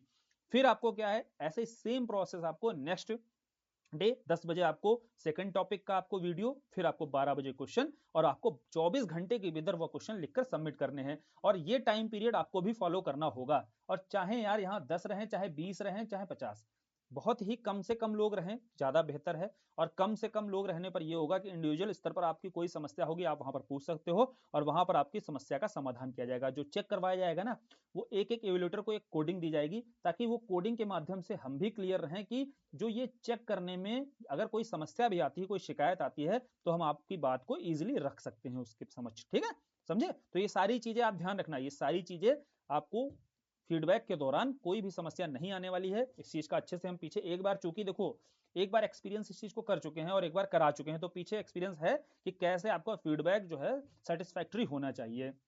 फिर बात करते हैं आगे की प्रोसेस क्या है। देखो प्रोसेस टेलीग्राम पर पूरा समझा दिया गया है, आप आज उससे जरूर जुड़ जाना अगर आप जुड़ना चाहते हो। कल से अगर आप रेगुलर पेपर 5 से आंसर राइटिंग करना चाहते हो, वो भी इवोल्यूशन के साथ में, क्योंकि वो इवोल्यूशन जो रहेगा आपका चेक होने के लिए आउटसोर्सिंग से होगा, इसलिए इसकी जो फी रखी गई है वो 500 रुपीज पर मंथ रखी गई है। 1 मंथ है और उसमें 1 मंथ में आप देखो ना 48 क्वेश्चन कराए जा रहे हैं। पर क्वेश्चन हम 10 रुपीज आपसे ले रहे हैं, चार्ज कर रहे हैं, और 10 रुपीज ही हम आगे दे रहे हैं। तो हमें इसमें कोई प्रॉफिट वगैरह को लेकर के हमने नहीं काम किया अभी। अभी हम केवल चाहते हैं कि जो फीडबैक आपको मिले, जो मार्केट में आपको फीडबैक मिलता है ना, जो गंदा सा फीडबैक जो आपको मिलता है उससे अच्छा मिले, है ना, और मिनिमम से मिनिमम में। चूंकि अब वैसे नॉर्मली जो चेक होती हैं कॉपीज वो 4 से 5 रुपए में होती हैं। अब हम लोग कह रहे हैं कि भाई चलो 10 रुपए में कराएंगे, लेकिन आपसे आपके है ना फीडबैक, आपको सजेशंस अच्छे देने हैं, कंस्ट्रक्टिव सजेशंस देने हैं, ताकि वो भी बंदा जिसकी कॉपी हो वो उसे इवेल्युएट करने के साथ साथ उसमें इंप्रूवमेंट भी तो करे, है ना। लिखने के बाद ऐसा नहीं लिख लिया हाँ बस हो गया, यहाँ पे फॉर्मेलिटी टाइप से नहीं करेंगे हम लोग। अगर लिखा है, लिखने के बाद में सजेशन मिलने के बाद इंप्रूवमेंट हो रहा है, तो वो फीडबैक भी आपसे लेंगे हम, है ना। आप जब फीडबैक दोगे, आप संतुष्ट रहोगे, तभी तो फायदा रहेगा ये कुछ कराने का, शुरू करने का। नहीं तो क्या है कि भीड़ खाली नहीं बढ़ानी है कि भीड़ बढ़ा करके बस खाली पैसे ले लो, उसके बाद ठीक है राम नाम सत्य है, तो वो बिल्कुल नहीं करना है। ठीक है, तो अब देखो लास्ट देखते हैं, जैसे बौद्ध धर्म का प्रसार व पतन के कारण, जैसे बोले प्रसार क्यों हुआ। अब प्रसार क्यों हुआ ये तो हमने समझ लिया, चाहे वैचारिक सामाजिक, यहां पर भी देखते हैं। जैसे वैचारिक स्तर पर क्या होता है, वैचारिक स्तर पर हमने देखा वैदिक धर्म में ब्राह्मण जो प्रभुत्व बढ़ता गया। अब जब ब्राह्मण प्रभुत्व बढ़ा तो वर्ण व्यवस्था कठोर होती जाएगी। जैसे ही वर्ण व्यवस्था कठोर होगी, वर्ण व्यवस्था में क्या है आपका, ऊपर ब्राह्मण है, फिर क्षत्रिय है। बोले ब्राह्मण और क्षत्रिय तब भी ठीक अवस्था में रहेंगे, लेकिन जो वैश्य और शूद्र रहेंगे, ये वैश्य और शूद्र बेहद कमजोर महसूस करेंगे अपने आप को, अपनी स्थिति बहुत बुरी महसूस करेंगे। तो बोले वैश्य और शूद्रों के द्वारा यह जो नया बौद्ध धर्म आएगा इसे समर्थन दिया जाएगा, क्योंकि यहाँ पर जो वर्ण व्यवस्था है बहुत ही फ्लेक्सिबल, बहुत ही लिबरल रखी जाएगी जो वर्ण व्यवस्था है। तो इसीलिए चाहे वैश्यों का हो चाहे शूद्रों का है, पुरजोर समर्थन मिलता है बौद्ध धर्म को। तो ये वैचारिक जो समर्थन की बात की जाती है, तो ये प्रसार के कारण समझो कि क्यों आखिर बौद्ध धर्म इतनी तेजी से फैला। दूसरा है कि क्षत्रियों के द्वारा और शासकों के द्वारा भी समर्थन होगा, क्योंकि आगे क्षत्रिय और ब्राह्मण टकराव भी देखने को मिलेगा, दोनों अपने प्रभुत्व की लड़ाई लड़ेंगे। ठीक, और इसीलिए उदाहरण के तौर पर मौर्योत्तर काल जब आएगा तो कनिष्क अपने आप को उत्साही बौद्ध के रूप में घोषित करेगा। तो समझना, बात समझना कि प्रीलिम्स में जो फैक्ट होते हैं उन फैक्ट को थोड़ा एनालिटिकल तरीके से उसको तोड़ने की कोशिश करो, समझने की कोशिश करो कि बौद्ध धर्म का प्रसार हो रहा है, उसमें उदाहरण कैसे कनिष्क का आप डाल सकते हो कि क्षत्रियों का समर्थन, जिसमें उदाहरण के रूप में हमने देखा कि कनिष्क जो है खुद को कनिष्क उत्साही बौद्ध घोषित कर देगा। ठीक, साथ ही गौतम बुद्ध स्वयं क्षत्रिय वर्ग से आते थे। क्लियर। फिर महिला अधिकारों के संरक्षण की बात की जाएगी। जैसे बौद्ध धर्म में ही आगे आनंद के कहने पर जो संघ है, संघ में महिलाओं के प्रवेश को अनुमति दे दी जाएगी। ठीक, पहले भगवान बुद्ध के द्वारा विरोध किया जाएगा, लेकिन आगे चल के आनंद के द्वारा, इनके शिष्य आनंद के द्वारा आग्रह करने पर वहां अनुमति मिल जाती है। तो महिला अधिकारों को भी ध्यान में रखा गया। और फिर एक बात बोली कि जो भाषा है वो क्षेत्रीय भाषा, जो आम जन की भाषा है, उस आम जन की भाषा जो पाली भाषा थी, इसका प्रयोग किया जाएगा उपदेशों में। तो जब उपदेश पाली भाषा में दिए जाएंगे, तो हमें जब पाली भाषा आती है तो हमारे सामने अगर अंग्रेजी में उपदेश दोगे तो हमें समझ नहीं आएगा। जैसे आम जन पाली बोलता था, और वैदिक धर्म की बात यह थी कि संस्कृत भाषा में अगर उपदेश दिए जाएंगे तो उसको समझ ही नहीं आएगा। तो इसीलिए यहाँ जो बौद्ध धर्म में गौतम बुद्धा को ले लीजिए आप, गौतम बुद्धा ने पाली भाषा में उपदेश दिए ज्यादातर। तो ज्यादातर उपदेश पाली भाषा में देंगे तो आम जन को समझ आएगा। तो पॉपुलैरिटी किस धर्म की बढ़ेगी? बोले पॉपुलैरिटी इसीलिए बौद्ध धर्म की बढ़ी। फिर पतन क्यों हो गया? इसी प्रश्न में क्या है दूसरा, पतन के कारण क्या थे? तो पतन इसलिए क्योंकि कर्मकांड आगे बहुत बढ़ गए, है ना, जादू टोना शामिल हो गया।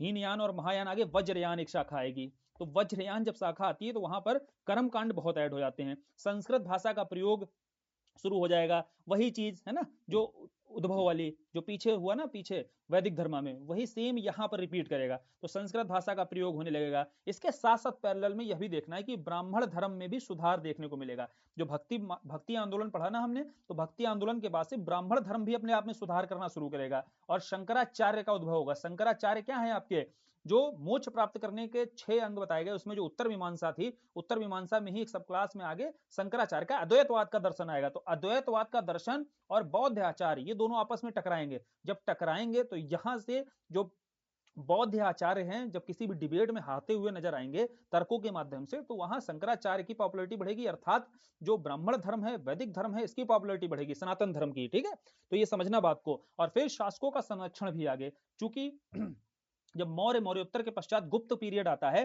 तो गुप्ता काल में ब्राह्मण धर्म को संरक्षण दिया जाएगा। वही शासकों का संरक्षण जो बौद्ध धर्म को मिला हुआ था, सेम आगे आपका देखोगे वैदिक धर्म को, ब्राह्मण धर्म को संरक्षण जब मिलेगा तो बौद्ध धर्म का जो पतन है वो स्वाभाविक सी बात है दिखाई देगा। और विदेशी आक्रमण आपका, तो नालंदा और तक्षशिला जो शैक्षिक साहित्य के शिक्षा के केंद्र हुआ करते थे, बौद्ध दर्शन के केंद्र हुआ करते थे, उनका विदेशी आक्रमणों के द्वारा तहस नहस क्षति पहुंचाई जाएगी। तो ये भी प्रमुख कारण रहे इनके पतन के। अब पतन के कारण इजिली समझ में आ गए होंगे आपको कि आखिर ये धर्म का पतन क्यों हुआ और प्रसार क्यों हुआ, वो भी समझ में आ गया होगा। फिर देखो, बौद्ध धर्म और जैन धर्म में उनकी शिक्षाओं में, उनकी टीचिंग्स में तुलना करते हुए अध्ययन करना है। जैसे प्रश्न यहां पर भी बनाया जा सकता है। तो तुलना में आपको क्या करना होता है? जब भी आप जैसे दो बातों की तुलना करते हो, तो एक तरीका होता है, दोनों के पॉइंट्स आपने तुलनात्मक रूप से लिख दिए। दूसरा एक तरीका बढ़िया है कि तुलना आपको क्या करना है, दोनों में कंपेयर, किसी में भी कंपेयर आप दो चीजों में करोगे तो सिमिलरिटी देखोगे क्या है उसमें, और उसमें असमानताएं क्या है, ठीक है, उसमें डिफरेंस क्या है। तो सिमिलरिटी हमने देखी कि दोनों ही अनीश्वरवादी हैं, मतलब ईश्वर के अस्तित्व को मानते ही नहीं है। चाहे जैन धर्म हो चाहे बौद्ध धर्म हो, दोनों ही ईश्वर के अस्तित्व को नहीं मानते हैं और दोनों कर्म आधारित व्यवस्था के समर्थक हैं। क्योंकि वैदिक धर्म ही आपका जब जन्म आधारित बन गया, तो उसी को चोट करते हुए, उसी पर चोट करते हुए कर्म आधारित व्यवस्था की यहां पर समर्थन किया जाएगा। तो चाहे जैन हो चाहे बौद्ध हो, दोनों ही कर्म आधारित व्यवस्था के समर्थक रहेंगे। वेदों को चुनौती दी जाएगी। ये स्कूल ऑफ थॉट में हमने पढ़ा ना, एक स्कूल ऑफ थॉट था आपका ऑर्थोडॉक्स, जहां पर वेद परंपराओं को ही मान्यता दी जाएगी, और दूसरा स्कूल ऑफ थॉट था, दूसरा था आपका हेट्रोडॉक्स। हेट्रोडॉक्स में ही आपका जैन बौद्ध चारवाक ये दर्शन आते हैं। तो ये आपके वेदों को चुनौती देते हुए दिखाई देते हैं। पशु बलि का विरोध किया जाएगा। पशु बलि वाला सिद्धांत बहुत इजीली समझ में आएगा। अभी दोनों पशु बलि को क्यों देखो यहाँ पर विरोध करेंगे। वैदिक धर्म में आपको बलि दिखाई देती है, और बलि क्या है भैया? बलि मतलब है पशु बलि, है ना। और पशु बलि जैसे ही आपका वैदिक धर्म से आगे बढ़ेंगे या नगरीकरण बढ़ेगा, नगरीकरण के साथ साथ आपका कृषि जुड़ता है, कृषि के साथ साथ आपका पशुपालन जुड़ता है, क्योंकि दोनों एक दूसरे के कॉम्प्लीमेंट्री है। कृषि के साथ क्या जुड़ गया? पशुपालन। अब जब पशुपालन करना है तो पशु बलि को रोकना पड़ेगा, पशुओं के साथ अहिंसा दिखानी पड़ेगी। तो यही समर्थन देते हुए आपका पशु बलि का विरोध किया जाएगा बौद्ध धर्म में और जैन धर्म में। दोनों धर्म पशु बलि का विरोध करेंगे, क्योंकि तत्कालिक समाज की जरूरत थी। आर्थिक कारण को यहां समझना होगा, आर्थिक पहलू को जब समझ लोगे तो कृषि के साथ में, कृषि की बहुत सारी जरूरतें हैं जो पशुपालन से पूरी होंगी, और पशुपालन की जरूरतें कृषि समुदाय से जुड़ेंगी। तो एक दूसरे के कॉम्प्लीमेंट्री जब काम करेंगे तो पशु बलि का विरोध करने वाला एक धर्म चाहिए, वो धर्म आपका बौद्ध और जैन दिखाई देगा। सूदखोरी का यहां समर्थन किया जाएगा, क्योंकि वैश्य समुदाय के द्वारा इस धर्म को संरक्षण दिया जा रहा था। स्त्री अधिकारों का पतन हो रहा था, वो समानता दिखाई देगी यहां पर स्त्री अधिकारों के संरक्षण को लेकर के। तो ये सिमिलरिटीज दोनों आपको जैन और बौद्ध में दिखती हैं, और ये सिमिलरिटीज बहुत इजीली समझ में आ रही होंगी, क्योंकि हमने पूरी पृष्ठभूमि को जान लिया है और समझ लिया है। फिर जो असमानताएं आपको देखनी है, तो असमानता में पहले हम देखेंगे आत्मा का विश्वास, यानी कि दोनों ही आपके आत्मा के विश्वास को लेकर के अलग अलग दिखाई देंगे। डिफरेंस कहाँ है? एक तरफ जैन धर्म है जो आत्मवादी है और हर जगह आत्मा होती है, बोलते हैं ना नॉन लिविंग है वहां भी आत्मा है, और बौद्ध धर्म क्या कहते हैं? अनात्मवादी, यानी आत्मा नहीं है। ये अच्छा हमने डिटेल से समझा है। ये देखो, ये केवल यहाँ पर अगर हम रेफरेंस भी देंगे तो इजीली समझ में आना चाहिए आपको। अनात्मवादी मतलब आत्मा नहीं है, रिबर्थ होता है, किसका होता है? कर्मों का होता है। फिर ज्ञान प्राप्ति का मार्ग, दोनों अलग अलग बता रहे हैं। एक तरफ जो जैन धर्म वाले हैं वो कठोर तप, जहां संलेखना और संथारा जैसी पद्धतियों को अपनाया जाता है और बहुत कठोरता रहती है इस धर्म में, इसीलिए इसकी लोकप्रियता जो है आपको दिखाई देगा बौद्ध धर्म की तुलना में जैन धर्म की लोकप्रियता आपको कम दिखाई देगी, क्योंकि यहाँ पर कठोरता बहुत है ना। कोई भी जीव नहीं मरना चाहिए। आपको देखा होगा मास्क वगैरह लगाते हुए बहुत सारे जैन भिक्षु हुए दिखाई देते हैं, ताकि बहुत अनजाने में भी कोई जो है जीव की हत्या नहीं होनी चाहिए। ऐसी कठोर कठोर मान्यताएं इसमें थी, इसलिए लोगों ने इसको अनुसरित नहीं किया, ना ज्यादा फॉलो किया। फॉलो किसको करेंगे? जहां आसानी लगेगी, और आसानी मध्यम मार्ग में है। तो ज्ञान प्राप्ति का जो मार्ग है वहां मध्यम मार्ग बौद्ध धर्म में बताया गया है। संसार की मान्यता को लेकर के एक और ये क्षणिकवाद की बात करते हैं, वहीं जो टेम्परेरी, एवरीथिंग इज टेम्परेरी कौन कहता है? बौद्ध धर्म वाले कहते हैं। और एवरीथिंग इज परमानेंट कौन कहता है? जैन धर्म कहता है। तो ये यहाँ पर दोनों में डिफरेंसेस दिखाई देते हैं। किन किन बिंदुओं पर डिफरेंस है? एक तो आत्मा को लेकर के, दूसरा ज्ञान के प्रति, ज्ञान प्राप्ति के मार्ग को लेकर के कौन सा मार्ग अपनाना है। आत्मा को लेकर के एक अनात्मवादी हैं, एक आपके आत्मवादी हैं। और ज्ञान प्राप्ति का मार्ग, एक कहते हैं कठोर मार्ग पर चलो, एक कहते हैं मध्यम मार्ग के माध्यम से भी आप ज्ञान को प्राप्त कर सकते हो। संसार को लेकर के बोलते हैं संसार भैया टेम्परेरी है, एक कहते हैं नहीं संसार में जो कुछ है सब परमानेंट है। ठीक, तो दोनों की अपनी अपनी फिलॉसफी है, जैन और बौद्ध की। तो ये धर्म और दर्शन, भारतीय धर्म, Indian Dharma and Indian philosophy वाला जो पार्ट है ये हमने यहाँ पर कंप्लीट कर लिया है। अब आप बताओ भाई, एक घंटा लगभग हो गया है, क्लास कितनी देर की हो गई है? 1 घंटे 9 मिनट की। 1 घंटे 9 मिनट की हमने क्लास कर ली है। अब आपको यहाँ पर अपना फीडबैक देना है भाई, जो ये मेहनत की गई है और जो नोट्स हैं, ये नोट्स आपको कंप्लीट आज दे दिए जाएंगे आर्ट एंड कल्चर के। और आगे आगे जो लास्ट अब पार्ट बचेगा, अब एक लास्ट केवल रह जाएगा, वो नृत्य और संगीत को लेकर के। जो हमने परफॉर्मिंग आर्ट वाला पार्ट देखा था ना, जो आपका निष्पादन कला है, जिसमें आप नृत्य के, संगीत के माध्यम से, यहाँ भी देखो लोक कला पर, लोक नृत्य पर या लोक संगीत पर क्वेश्चन आपके एग्जाम में पूछे गए हैं। लास्ट ईयर देखो आया हुआ था, 20 नंबर में क्वेश्चन था। तो ये पार्ट लास्ट रह जाएगा, इसको अच्छे से कवर कर लेंगे। आज हमने जो धर्म और दर्शन का पार्ट किया हुआ है, बहुत टेढ़ा टॉपिक है यार ये, और बहुत मेहनत लगी इसको समझने में भी, पहले बहुत पढ़ाने में, कि पढ़ाने के दौरान कौन कौन से बिंदुओं, कौन कौन से पहलुओं को समझाना चाहिए, इस पर भी बड़ी मेहनत लगती है। ठीक, तो आप फीडबैक देकर के आप बताया करो कि हाँ जो प्रयास किया गया है वो प्रयास आप तक पहुंच रहा है कि नहीं पहुंच रहा है। अगर पहुंच रहा है तो ठीक है, अच्छी बात है, नहीं पहुंच रहा है, दिक्कत आ रही है जहां पर, वो भी बताया करो। ठीक, चलो फिर वीडियो खत्म करते हैं यहीं पर। धन्यवाद।